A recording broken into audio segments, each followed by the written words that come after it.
everybody, so I'm here at the Alabama house that we are remodeling, and I had somebody in the family suggest that I do a how-to. So I'm gonna do that right now. Let me get the camera turned around. So as you can see, I've got some sheetrock that I've had to fill the holes on from picture frames, and this actually might have been where there was a TV mounted. And you can see that the walls do have a texture.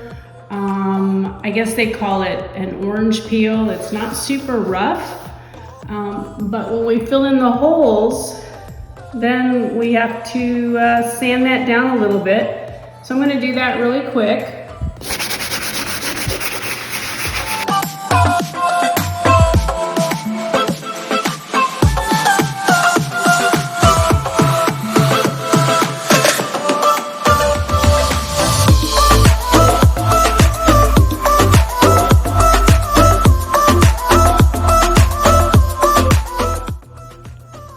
So I have these sanded down now, and you can see where these nail holes were, the little round spots. And this is fairly smooth, but when we paint, we don't want this to show up standing out because the texture is going to be different from the wall. So I'm going to show you what I use to put some texture back on the wall. So this is the product that I'm using. It's a Homax wall texture. And as you can see, it allows you to do different thicknesses, different types of texture on the wall. I am doing the fine because, like I said, the texture isn't huge on the wall here. It is water-based, so it's easy to clean up. They also have an oil base. And we shake this up really well, and there's great instructions on the back. This was my first time to use the product, and I think it actually turned out really well. So the first thing that we're going to do is take this little safety piece off. This is the spout where the product comes out, so you don't want to point that at yourself. And the instructions on the back say to dial this clockwise for the fine, which is what I've done. And I'll show you how it's done. So I found a piece of cardboard, and because I had never used this product before, I wanted to practice. So these are all my practice shots.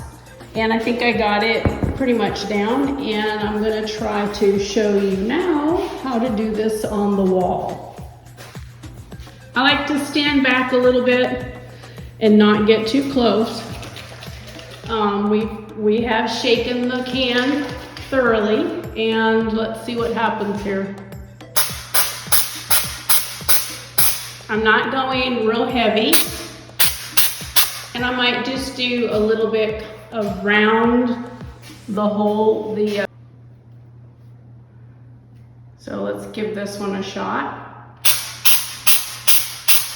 Sometimes it is hard to aim, and I'm not going super heavy. I just want to add some texture, and I will go around that area a little bit too, I feel like I have to blend it, and maybe I don't, but that's what I've done. And you can see where the texture does show up, and it dries pretty fast, so we can check that in a minute. I'm gonna go back and just do a little bit there. So once that dries, you should not be able to see those nail holes once the paint is on the wall. And I'm gonna show you a spot out here in the living room that is finished. So I had quite a bit of areas to patch up because of holes. You can see where I did spray the product on, but there were nail holes all through here.